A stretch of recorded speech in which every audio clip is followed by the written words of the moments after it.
welcome to the Alum Fellows Reading Series. We're thrilled to have Alum Fellows Cassi Pittman-Claytor and Derron Wallace join us today. Derron Wallace is an assistant professor of sociology and education at Brandeis University, a cultural sociologist of race, ethnicity, and education. He specializes in cross-national studies of structural and cultural inequalities in urban schools, and he focuses specifically on the experiences of Black youth. His book, Ethnic Expectations, Race, Culture, and Schooling Black Caribbean Youth in London and New York, is forthcoming from Oxford University Press. His new research explores Black students' experiences of policing and policing technologies in London and New York City public schools. Professor Wallace has worked with nomadic communities in Ethiopia, young people with disabilities in Rwanda, immigrant youth in London, economically disadvantaged rural youth in Jamaica, English language learners in Thailand, and gifted students in New York City. He has served as special assistant to the Minister of Education in Rwanda.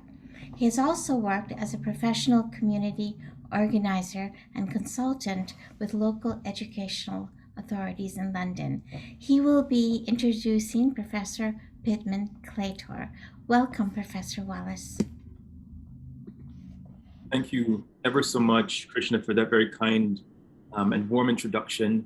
It is my honor to introduce Dr. Cassi Pittman-Claytor. We have gathered today for a reading of and reflections on Dr. Cassi Pittman-Claytor's new book, Black Privilege, modern middle class Blacks with credentials and cash to spend. Here is my copy of the book, published by Stanford University Press. This book tells the increasingly important story of the multi-ethnic Black middle classes in the United States, noting not only their patterns of consumption, but the cultural strategies and political resources with which they challenge anti-Black bias and racial stigma in leisure, commercial, and market spaces. I find this book to be an urgent analytical intervention in cultural sociology, the sociology of race and ethnicity, and the sociology of consumption. Sociologist Mary Patillo describes the book as, quote, a crucial intervention in the study of Black life, as well as class and culture in the United States. Sociology William Julius Wilson characterizes the book as, and I quote, one of those rare studies that leaves an indelible impression on readers' minds, end of quote. If you want to gain insights into why class resources have not, do not, and cannot save Black people from white supremacy, but can at times provoke it, then you need to read this book. If you want to learn more about the broader social and political conditions of surveillance Black middle class people negotiate and resist while bird watching, barbecuing, jogging, and shopping, then you need to read this book. If you want to get a sense of how the Black middle classes find pleasure amidst pain while consuming in commercial spaces, you need to read this book. Before we hear readings from Black Privilege, a word about the author. Cassi Pittman-Claytor is the Climo Junior Professor of Sociology at Case Western Reserve University and the acting co-director of the African and African American Studies minor. Her research focuses on how racial minorities, particularly Blacks, manage contemporary forms of racism with the goal of uncovering how contemporary processes of social exclusion and inequality function to disadvantage racial minorities. In 2019, Sephora brought Dr. Pittman-Claytor on board in their effort to systematically study the problem of retail racism. She served as the research lead, designing and assisting in the orchestration of a first of its kind national study of racial bias and exclusionary treatment in retail settings. In recognition of her work, Dr. Pittman-Claytor was just named one of 100 people transforming business in Business Insider. While an assistant professor at Case Western Reserve University, she has been awarded the Woodrow Wilson Foundation's Early Career Enhancement Fellowship, the Hutchins Center for African and African American Research's Sheila Biddle Ford Foundation Fellowship at Harvard University. Dr. Pittman-Claytor has her Bachelor of Arts degree from the University of Pennsylvania and her PhD in sociology from Harvard University. For the next 20 minutes, we will hear from Dr. Pittman-Claytor, who will share with us the key conceptual features and empirical examples guiding the book. Dr. Pittman-Claytor, my fellow sociologist, the virtual stage is yours. Thank you so much. That was such a wonderful introduction. I feel like if I hadn't wrote the book, I would want to go read the book from that introduction. So hopefully others will be inspired. I just want to say I'm tremendously grateful and appreciative to be here today. Being a Hutchins Fellow was a great honor, and it really contributed to the completion of this book project. It gave me the time to really refine the arguments in the book. And it also provided a remarkably stimulating intellectual space. As I have learned since then, time is really the most precious of all resources. So I'm very grateful for the time that I had as a Hutchins Fellow. And I'm grateful to be here as an alum to share sort of the end product of that time. I also just want to say I'm very grateful to Derron, who I really believe is among a sort of new generation of sociologists that's really putting forth phenomenal work that calls for adjusting what we know about Black people, not just here in the US, but the diaspora. And I think that work is very long overdue in our discipline. So I feel like I'm in really great company, and I'm excited for our exchange later. So I'm going to share my screen, and I want to start with presenting a little bit of an overview of the book and argue for what I think are some important conceptual arguments, and also what I think are some important takeaways very briefly. And then I will engage in a reading of certain selections from the book. And I want to highlight one particular respondent, her story, as I think it helps to really move and illustrate some of the concepts that the book highlights. So first, let me just say, as an author, I think it is important to, I felt it was important. Part of my objective in writing this book was to really push the frontier on work within sociology to examine the experiences of Black people who are not poor, and really think about how racism is manifested and in the lives of Blacks who have economic resources, who have cultural resources, and thinking about how they encounter structural racism and racial oppression, but also moving beyond that. So there's a lot of work that focuses sort of on Black oppression, and I think that work is terribly critical. We need to understand racial inequality and also the pervasiveness of anti-Black bias, the nature of racism and discrimination. And in part, Black privilege it attests to this aspect of the Black middle class's experience. But it also is critical, I think, to understand Blacks' agencies and the way that they are strategic actors and the way in which they resist the sort of larger oppressive systems that they face. So part of what Black privilege does, or at least my goal was for it to really also highlight anti-racism strategies. So the strategic actions that middle-class Blacks engaged in, as well as their sort of ideological commitments and their agency.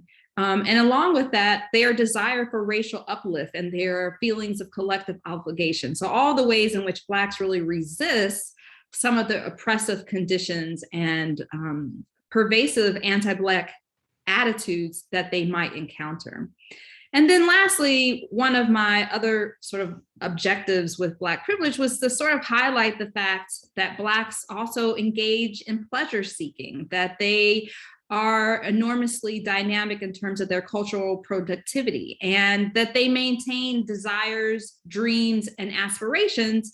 And so by using sort of consumption as a lens, I can sort of address each of these three buckets or these three aspects or elements of Black life. And I think that provides a much more holistic account of the Black experience, particularly the experience of modern middle-class Blacks. And I think this is really a an addition to the literature that is studied the Black middle class to date, and that studies or focuses on the experiences of Blacks more broadly. So I think it's important to note that there has been tremendous progress in terms of educational attainment and sort of mobility into the middle class for African Americans.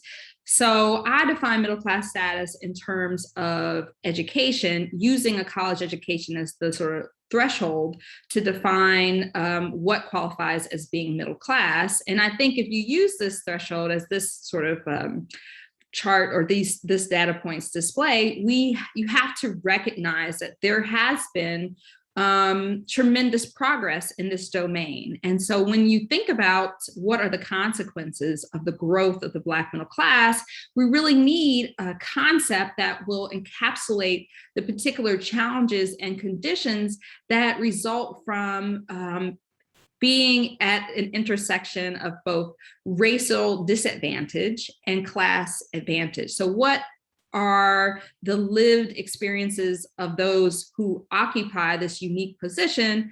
Well, one of the things I argue in the book, and I hope that the book sort of answers this call for this need to describe this condition conceptually, is that they experience a form of privilege, even though that privilege might be truncated. It is important to recognize that it definitely connotes certain advantages. And so with that, I'm going to begin reading from the first chapter of Black Privilege, which is entitled Black and Privilege. So I will sort of read from the book and also interject little comments that I think might help illuminate the text. So the slow but steady expansion of the Black middle class has led to the emergence of Black privilege, a unique set of social experiences and entitlements that accompany middle class status as Blacks experience it. Black privilege refers to the experiences of advantage, the benefits that accrue from having access to cultural and material capital, and the worldview that results from the opportunities and experiences that generate such resources. But it also attends to a matrix of tastes and preferences manifested in the habits, the everyday practices, and leisure pursuits of modern middle-class Blacks that demonstrate their racial identities and allegiances. So as the book unfolds, I detail how Black privilege is developed and deployed, revealing new insight that sharpens and enriches our understanding of the Black experience. So the book draws from evidence collected in an interview-based study that I conducted between 2009 and 2014 in the New York metropolitan area with 54 middle-class Blacks. And my analysis of the data derived from this study reveals the nature and character of Black privilege and its constitutive elements, Black cultural capital, and cultural flexibility. So what I learned illustrates the continued relevance of race in the life and lifestyles of Black consumers. So those who have access to cultural capital, credentials, and cash to spend, but who must still contend with subtle and not so subtle notions that Blacks are culturally and socially inferior. From examining the daily lives and lifestyles of college-educated Blacks, it becomes clear in more ways than one, they are indeed privileged. However, being Black has implications for how they experience the rewards and the advantages that middle-class status bestows. Okay, so previous research that has focused on the Black middle class has really revealed the complexity of their lived experience as a consequence of both their class status and their race. And the findings of Black privilege really add to that literature by examining the ways that consumption is a critical tool that modern middle class Blacks wield in achieving the bifurcated goals of challenging cultural racism while also reveling in the world's material comforts. So another way of putting this is to say that consumption helps them as they both attempt to thrive and survive in modern society. For those who are Black and privileged, their cultural consumption performs an essential role in the construction and display of both their race and class identities. So Black privilege really provides a framework to make sense of interactions of race, of capital, of culture, as well as anti-Black bias and stigma. It is really a part of the everyday experience of modern middle-class Blacks. And so to further illustrate the concept of Black privilege as well as that of Black cultural capital and cultural flexibility, I'm now going to draw on the experience or the case of one respondent who is really featured throughout the text. And that respondent was Tasha. So for Tasha, being Black and middle class were never at odds. And this was very much emblematic of her Black privilege. Okay, so now I'm gonna return to reading the text. Tasha was a young attorney, and she is a part of the emerging Black middle class living and working in New York City. So I met Tasha one afternoon at a restaurant a few blocks from the brownstone where she lives in Harlem. And the restaurant that she chose offered a blend of Italian and Mediterranean cuisine, and its decor was modern and sophisticated. There were cream-colored leather chairs and tumbled marble floors. And this decor, again, it really hinted at her taste for the finer things. So once we settled into a table, Tasha noted that one of the restaurant owners was a Black woman. So Tasha's choice to meet at this particular restaurant, an aesthetically pleasing and upscale place that was also owned by a fellow Black woman, reflects the fact that her racial identity, together with her class identity, shapes her decisions about how and where to spend her money. For middle-class Blacks like Tasha, having access to financial resources and cultural knowledge, which enabled them to live a middle-class lifestyle, albeit one that is deeply imbued with race. So Tasha's illustrates through her consumption how race and class can both be infused in her everyday practices. And for Tasha, this was also evident even in her sort of mundane daily life. And we can think about that even as she sort of commuted each day to work. So when Tasha leaves Harlem and she heads to work each morning, she moves from a social environment in which Black culture is celebrated, in which she feels she's part of a Black community, to a setting where she is the exception, as one of only 2 Black women in her company. And this change of context requires cultural maneuvering. So in settings like Tasha's workplace, where white culture reigns, consumption uniquely positions middle-class Blacks to seamlessly cross social and cultural boundaries. And they do so frequently throughout the course of their lives. So their consumption serves as a useful tool to manage. Their consumption also serves as a useful tool to manage encounters with racial stigma and anti-Black bias. So like Tasha, many middle-class Blacks in my study often inhabit social worlds that diverge in terms of the social norms and requirements. So they occupy social worlds that often stand in stark contrast to one another. Sometimes those social worlds are predominantly Black, and other times they are predominantly white. And so while they might espouse a love for the richness of Black culture, often middle-class Blacks often realize they must maintain diverse cultural repertoires, a capacity that requires familiarity with the dominant white culture. So Tasha, as other respondents did as well, Black privilege really emerges as a form of her love for Black people and her desire to engage with Blacks, to be in the company of Blacks, to engage in Black cultural practices. But it also emerges in her cultural flexibility, which was really a defining feature of her life, going in and out of these different contexts and knowing how to maneuver. But it was also a defining feature of other middle-class Blacks' life. So this, I argue, is really the sort of key features or components of Black privilege, Black cultural capital, and cultural flexibility. They really enable middle-class Blacks to navigate divergent social and cultural worlds while also maintaining a consistent and coherent sense of self. Okay, so when we think about Tashas experience, Tasha grew up in the cul-de-sac in the suburbs, but she spent the weekends and the summers of her youth in the city with her cousins. And so formative experiences in Black social settings and routine interactions with other Blacks, like hanging out with your cousins in the city, or accompanying your grandmother to church, or going to the barbershop or beauty salon, these were key to developing their familiarity with various racialized rites and rituals, such as talking trash on the basketball court, or learning to double dutch, or picking up new ways to care for their hair, or becoming aware of the latest styles or slangs. So it was through these experiences and interpersonal connections that occurred across diverse social institutions of daily life, often in commercial spaces, but also in deeply personal spaces, that middle-class Blacks developed and refined their taste and knowledge of Black cultural capital.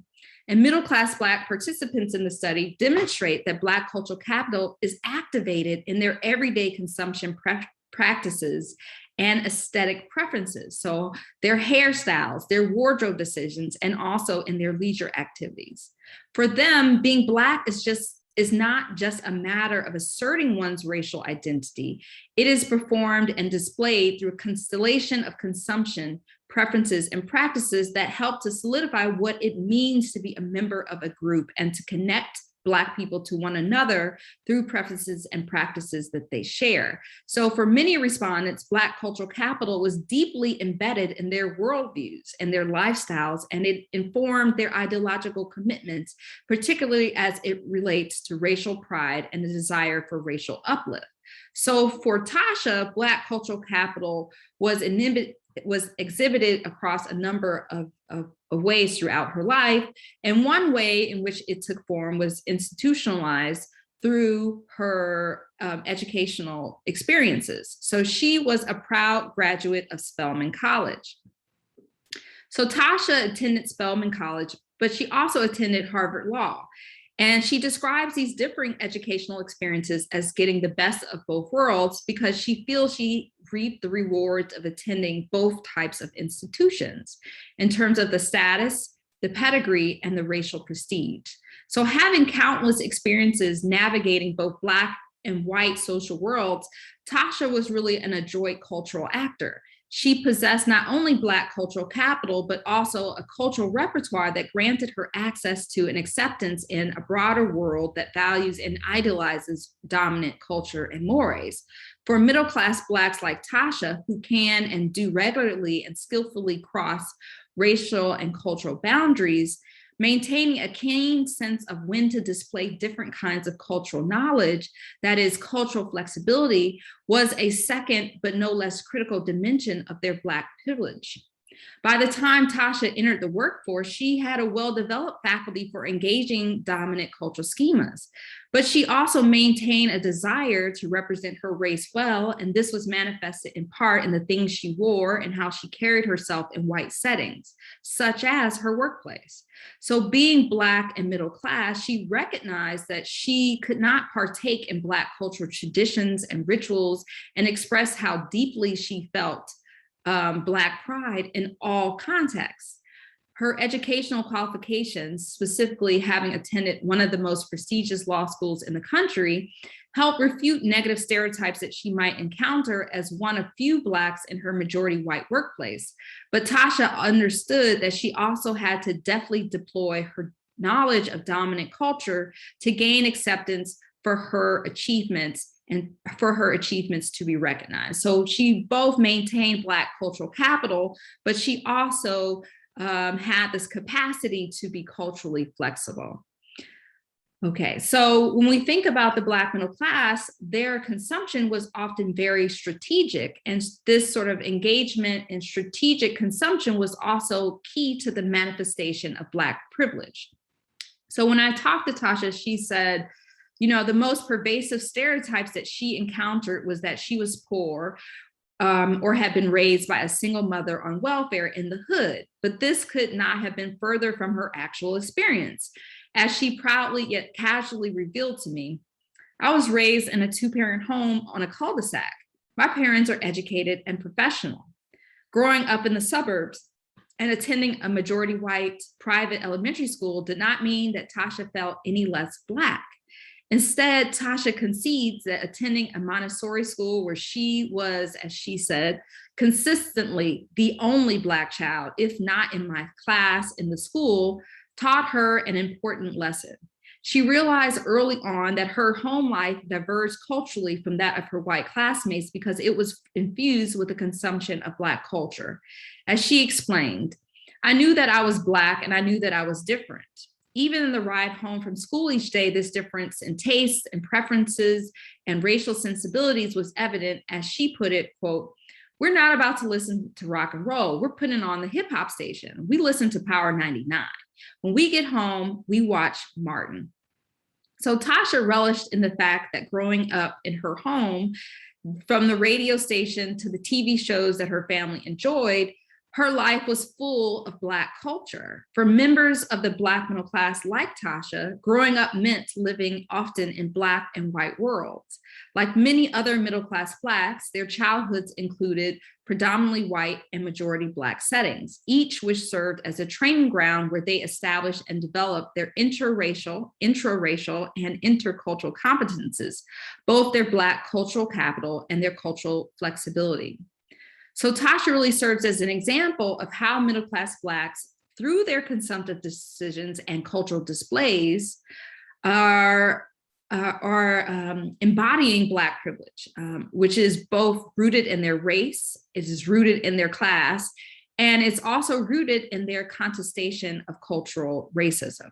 So Tasha's account, I think, provides an interesting example of Black privilege and the ways in which Black privilege was valuable, but also it was a tool that they could rely on when contesting anti-Black bias. And that anti-Black bias was critical in truncating the sort of advantages that their middle class status conveyed.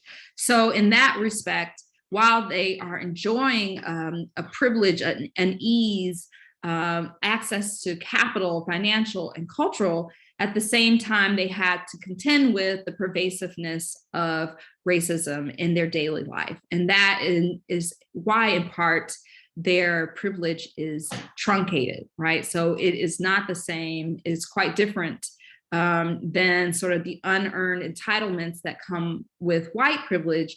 It is hard earned. And it often means that even though they have achieved middle class status, they don't get to cash in on all the benefits that middle class status is thought to bestow. So with that, I will end and turn it over to Derron for questions and reflections. Cassi, thank you so much for that moving presentation.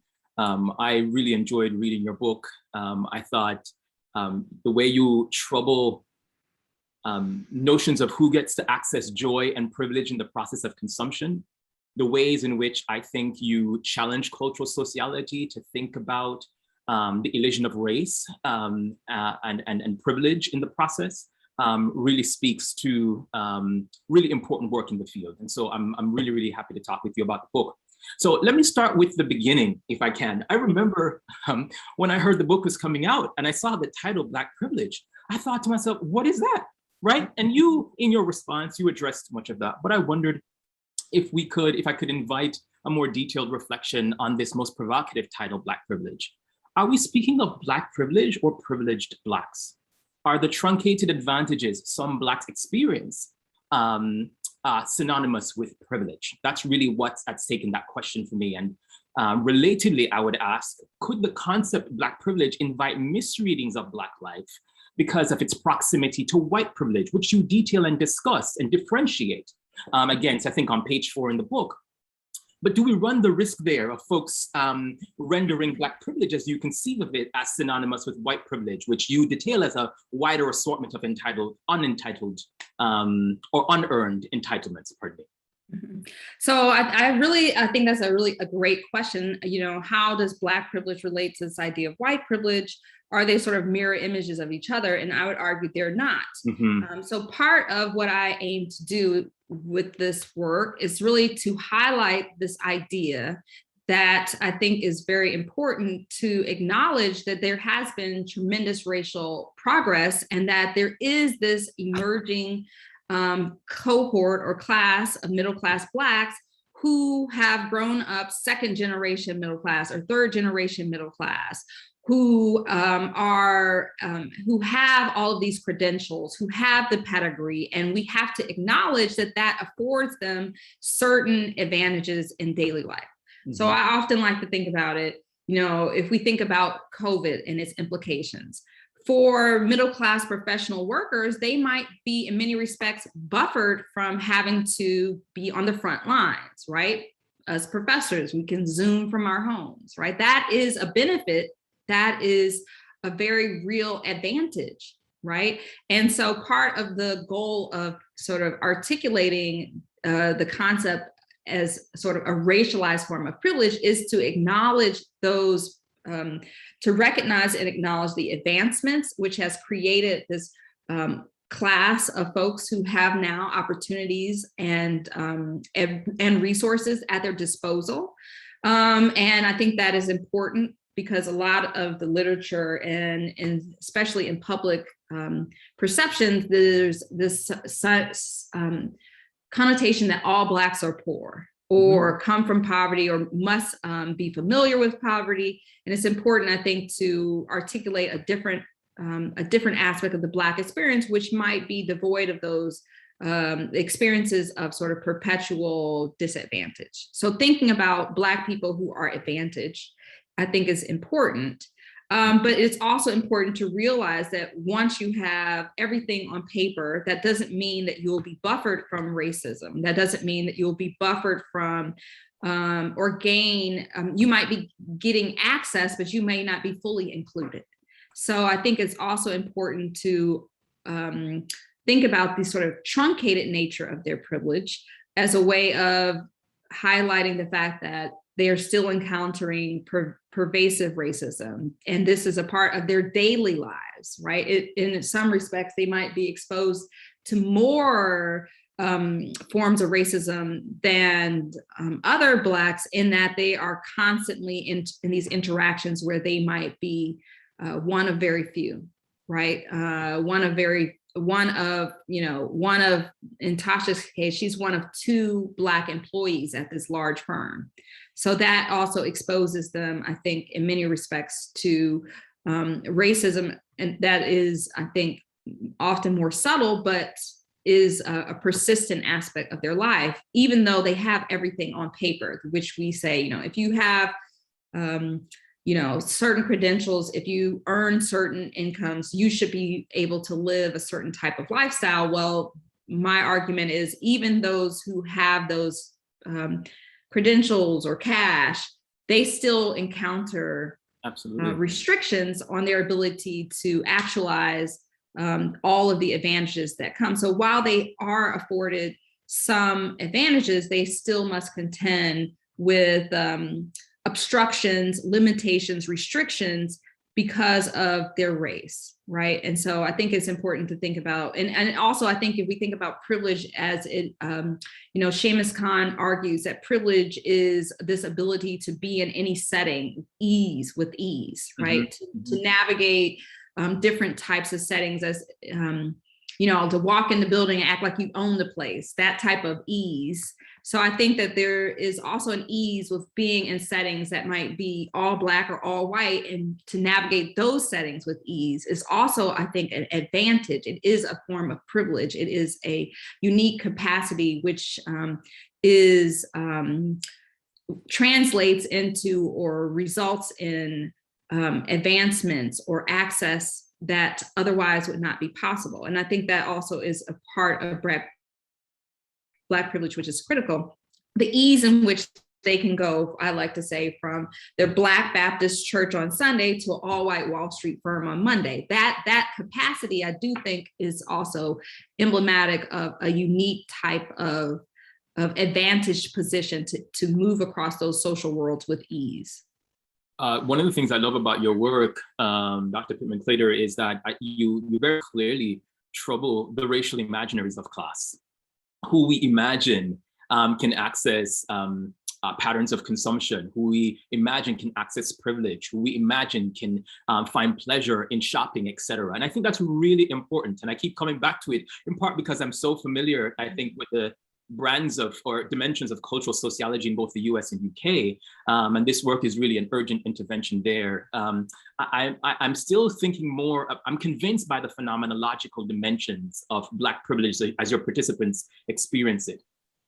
I'm still stuck on thinking about the broader structural, institutional, political, economic dimensions of Black privilege, right? And so for me, I wondered if you could say more about the political economy of dominant Black cultural capital.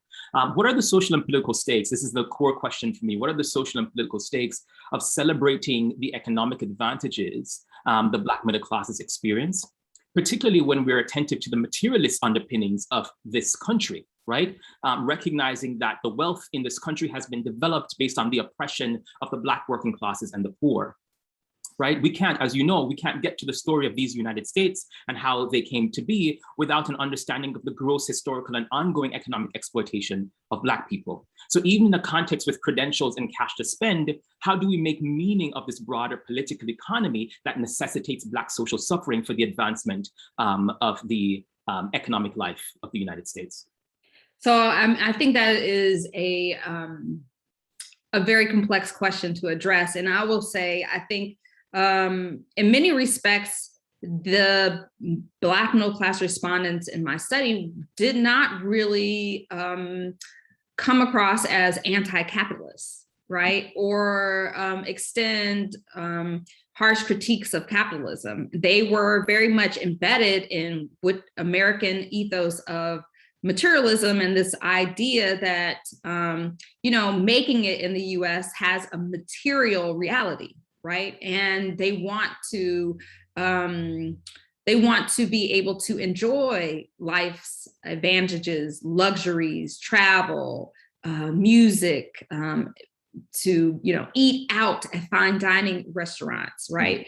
They are not necessarily actively contesting this sort of consumerist Americans sort of consumer ethos, right? They want to be included in it, right? And so I don't think that there is necessarily, they don't themselves articulate a very harsh critique of capitalism. In fact, they are in many respects capitalists. So I have a chapter about buying Black. And one of the ways that they see racial advancement as possible, and this was pretty widely subscribed to, was the idea of developing Black-owned businesses and investing in Black-owned businesses and Black entrepreneurs as a way of advancing Black communities and Black people, as a way of them acquiring wealth and being able to sort of sustain advantages, economic advantages. So in some respects, they are also sort of invested in a sort of capitalist mode of racial uplift. And so in that respect, they are, I don't want to say they're conservative, but they are definitely invested in, I think, the larger societal, capitalist orientation.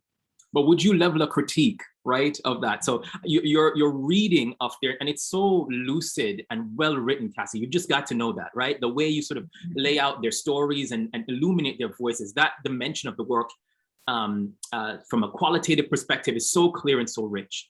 But would you, from a theoretical, political economic standpoint, sort of level a critique of that view, bearing in mind what they're experiencing as Black privilege is based on a history of the marginalization of the Black working class and the poor? I mean, I will say one of the things I think is interesting and not articulated enough in discussions about the Black middle class is that they do maintain a collective orientation. In some respects, they are far more sort of group oriented, right? So they think about not only their success, but the success of their families. And even in thinking about their dreams and aspirations, they aren't solely driven by this desire for their own material well-being, but the material well-being of Black people is important to them. Mm-hmm. So in that respects, I think at least they maintain this a collective orientation, which I think counteracts notions of individualism and materialism, and which are so inherent to sort of capitalist ideas. So they do maintain a collective orientation. They really are committed to the ideas of thinking about how we might advance the race, collective well-being, which I think is unique and uniquely part of the sort of Blacks' ideological commitments. And in some respects, they also articulate this idea of, I don't want to say separatism, but this idea that Blacks have to be self-sufficient because they are navigating a system that is inherently exclusionary and exploitive. So in some respects, that is also a way in which they sort of articulate a form of resistance against a larger capitalist ethos. And I do think there are limitations to thinking about consumption as an indication of true inclusion, right? So, being able to be an unencumbered consumer, does that really mean that an individual or group is truly valued, recognized, appreciated, and included? I don't think not necessarily, but we do define citizenship in many respects in the US and prioritize the role of consumers. And I do think we need to examine more the role of race in the marketplace. And I'll say, when you survey, there's a Gallup survey that's been done for the past 20 years, and it asks Blacks about experiences of unfair treatment across different social settings. And the number one setting consistently has been instances where they are treated unfairly while shopping. And more Blacks report experiencing unfair treatment while shopping than they do with interactions with the police or even interactions at work, right? And so we do need to attend to the experiences of Blacks in retail settings and commercial settings in the market, because that is often where they are experiencing sort of unfair treatment routinely. And I often give the analogy, I can think about, how often I've interacted with the police in the past 10 years, very rarely, but how often am I engaging in the marketplace as a consumer? Almost daily. Right. And that's not to say like I have like a shopping fetish. It's just, a part of our daily lives require us to engage in the market. Yeah. That's the way our society is structured, as a market society. So, it's going to be more frequent that I encounter status misrecognition or discrimination in the market versus interactions with larger structures, such as, the state via the police. And so I do think we need to attend to the experience of Blacks as consumers, though I don't think, consumption, inclusion in the consumer sphere means equality in any shape or form. Yeah. Cassi, I'm so enjoying this, and I wish I could talk with you on and on. I have questions about the pushback you present in the book on code switching, which I love. I have more questions about the sort of public-facing sociology you've been doing in a Du Boisian tradition, I would argue. But I also know we want to talk with the public. We want to hear from the audience. And so I want to open it up now. If you have questions, feel free to raise your hand physically or digitally, or to throw them in the chat. We would absolutely welcome those questions from you. I see Krishna has joined us too. Over to you, Krishna. Thank you. This has been fascinating. A member of our audience asks, how do you see, and you both can answer this, how do you see Black privilege and Black cultural capital functioning differently, let's say in New York and in London? Yes. Yeah. I'll let you go at that first, Professor Pittman-Claytor. So I think I think that is a really great question. I actually haven't thought about what are sort of, how is Black privilege experienced across the globe. I would imagine there are parallels, considering, Black people in both contexts represent racial minorities. I actually think a more interesting question might be, how might Black privilege be experienced in a place like South Africa, or on the continent, where you do have these middle class and Black elites who have access to economic resources, and the society is, more sort of racially, at least, homogenous. But I imagine that it's still going to require the two sort of critical components: Black cultural capital and also cultural flexibility, right?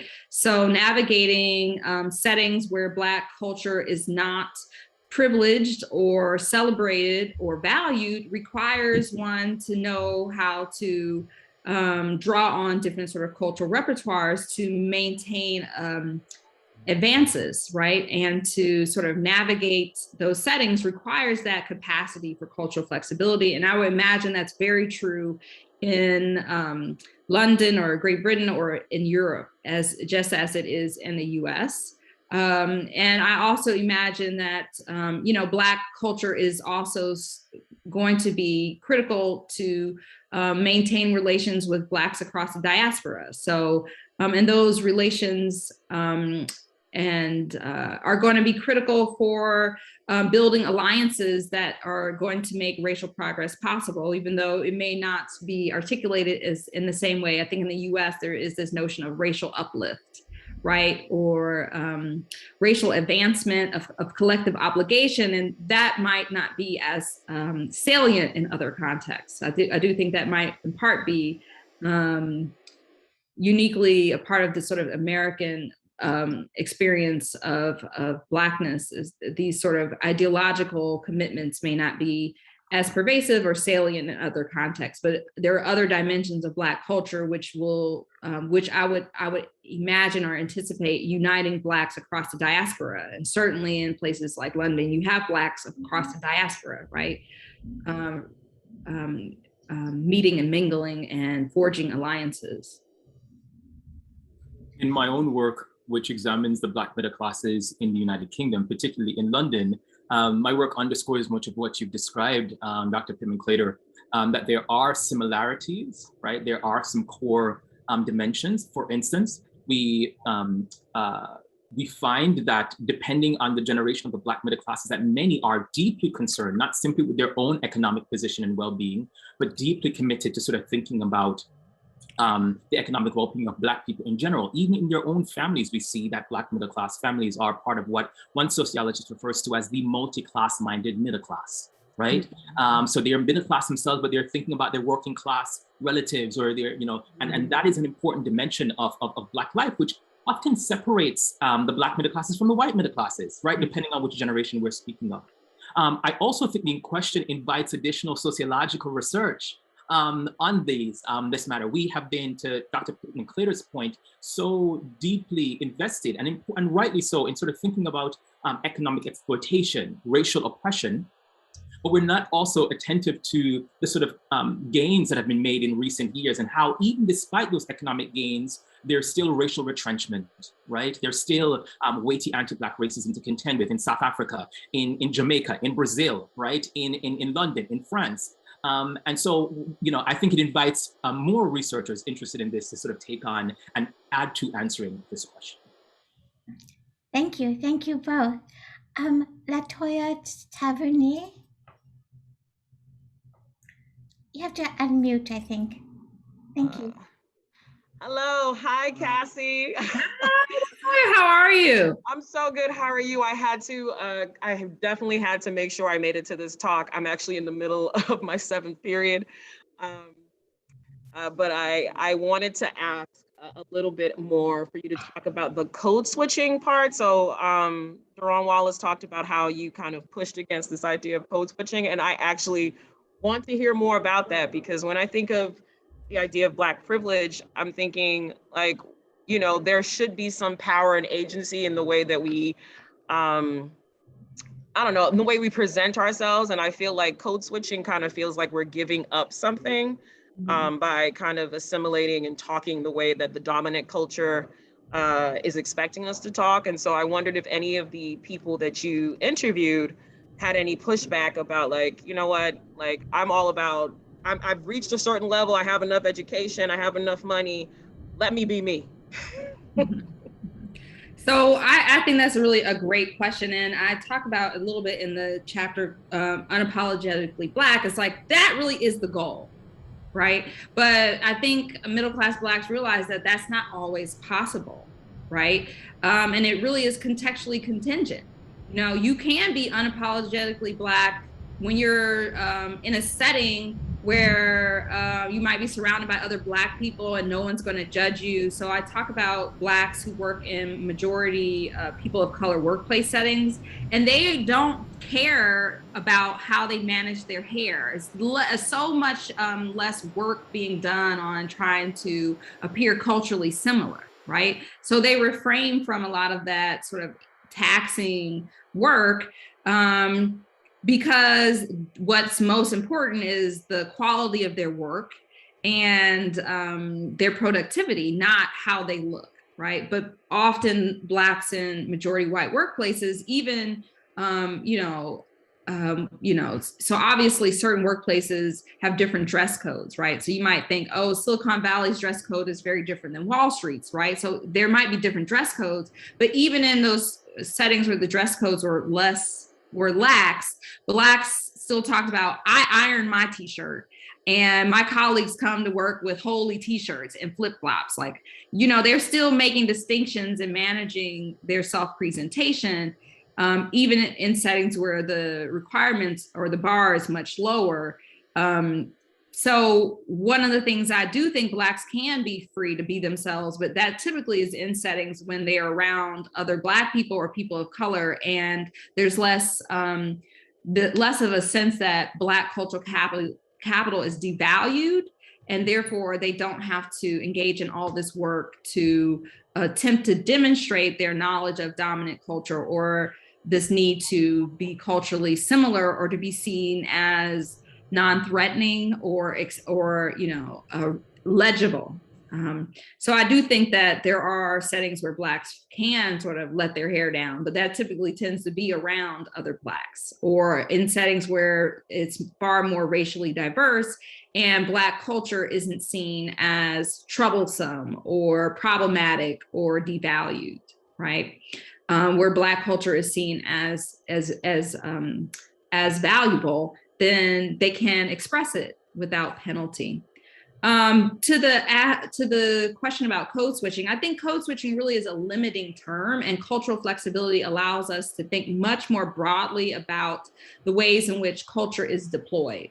So culture can be deployed in lots of ways beyond sort of our linguistic use of sort of the term. So we, in our comportment, in our hairstyles, in our knowledge bases, in our ideological commitments, across this, huge sort of matrix of different aspects, culture can be relevant. And I think thinking about the ways in which people might be culturally flexible is far more sort of useful than just thinking about sort of code switching. And it also acknowledges the fact that, other groups can also be culturally flexible, right? And there are certain settings that might encourage cultural flexibility versus, code switching, I think is sort of a little bit more, it's not as expansive as a concept. And so I think that's in part why I think we need to think about all of this different sort of cultural work that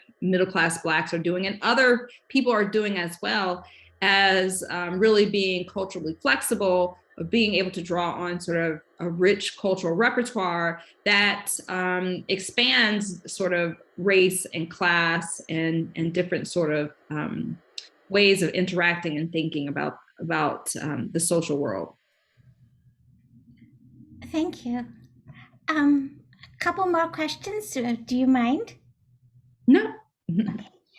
So As an ethnographer slash sociologist, do you see yourself as doing cultural work, and Mhm. how does code switching operate or not operate between you and the subjects of your research? So I'll share a story. When I was presenting my dissertation, which the book is draws on research from my dissertation, my family came to dinner and they all had read the book, or they read my dissertation. And my sister asked me, how are you going to wear your hair tomorrow for your dissertation defense? Like, what are you going to do with your hair?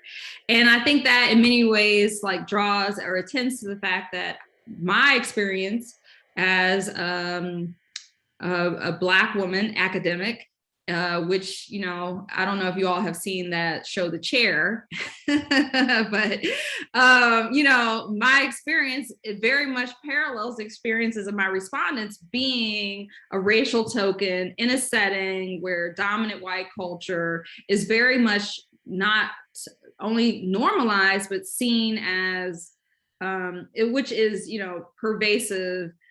So it does require, I very much relate to my respondents' experiences of having to navigate different settings and think about how am I going to be accepted or recognized, and how that, how my self-presentation, my, you know, the tone of my voice, you know, if my husband says, if my neck rolls, you know, all of those things are going to be interpreted in a certain way in my workplace, which might not be the case among my family or friends. And so I very much have to do a lot of the same type of work. And I do think that it helps me to at least realize sort of the importance of that work, and that it is in fact a great, it is, I think, a part of the Black middle class experience, part and parcel, that needs to be brought to light. So I think that my personal experience certainly informs my research in that way. And also my respondents, one of the things I always found very interesting is I don't think they realize how much their experiences were paralleled across other Black middle class folks, right? So they did a lot of this work, but they didn't realize that, you know, so many other middle class Blacks across different sectors of and industries were doing a lot of the same work, right? And I do think that's also the importance of the work, is not just bringing it light to the academic community and to the discipline, but also to let middle class Black people know, like, hey, this is a part of the collective experience, even if you are only experiencing it as an individual, right? May I chime in so quickly in relation to that point? Cassie, I wondered if you could also say more about the public work you're doing with Sephora, right? Again, you're paying attention to what your participants are telling you, but thinking too about the wider institutions and structures that shape this confining experience they might encounter. I wonder if you could say more about that sort of public facing work that is so necessary and important in sociology. So, you know, racism is so deeply embedded in our society. It, of course, rears its head in leisure settings, and shopping is a form of leisure, right? And so a lot of these corporations, especially with the murder of George Floyd, have demonstrated sort of a desire to be seen as progressive and inclusive, but that often doesn't sort of translate into the experiences of consumers in their actual stores, right? And so, you know, across the board, if you look at online reviews on Yelp or Google, no company is really free from instances where a consumer of color indicates that they were, you know, followed around, surveilled, subject to discriminatory treatment, not helped, ignored, treated as second class. Almost every sort of retailer in the country, there are going to be examples of those types of interactions transpiring on the sales floor. And so I do think it is critical for companies to take action to make their stores more inclusive. In part, that's just smart because increasingly Americans, you know, future generations of consumers are going to be diverse, right? Majority, minority already for those who are, under 18. So it's in part important for them to be more inclusive because that's the workforce and the consumers of the future. But it's really interesting as an academic to go and work in collaboration with a corporation. Obviously, we have very different objectives, but to really try to steer them in the direction of making their settings, their retail settings, more inclusive. How does that translate? How do some of these concepts and theories translate into actual practices, right? So how do they actually put into place policies or procedures that ensure that there is a more inclusive setting? And so that was really a really interesting experience. And I will say I'm delighted in some respects by Sephora's commitment, which I think is unlike many other corporations who only committed on a surface level through these sort of announcements or pronouncements, but not translating into any action. And so they actually did think about their hiring policies and actually did think about their loss prevention strategies and how they have a negative and adverse impact on consumers of color. And then I'll lastly say one of the findings from the work, from the study that Sephora commissioned was that Black consumers experience this at a far higher rate than other racial groups. So retail racism is a problem.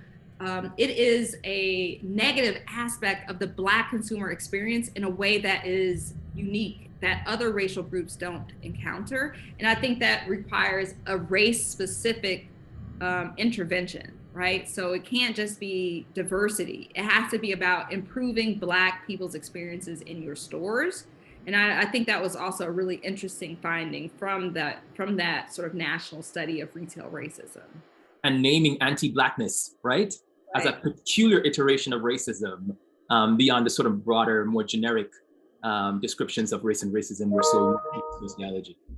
Right, and the policing of Black bodies in commercial spaces, right? That there is this, there is a unique aspect of being Black in these spaces that requires you to be aware that you might be subject to heightened surveillance, that you might not be treated fairly, that you might have to go to 3 or 4 stores in order to acquire goods that are necessary for work or for, whatever life event, because you might not be able to just go to one place and get what you need, right?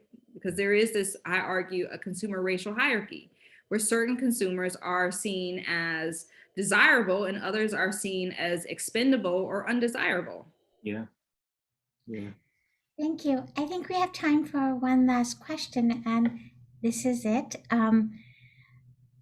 With regard to your mentioning the chair, and either one of you can answer this question, there has been markedly more representation of middle class Blacks in film and TV in the last few years.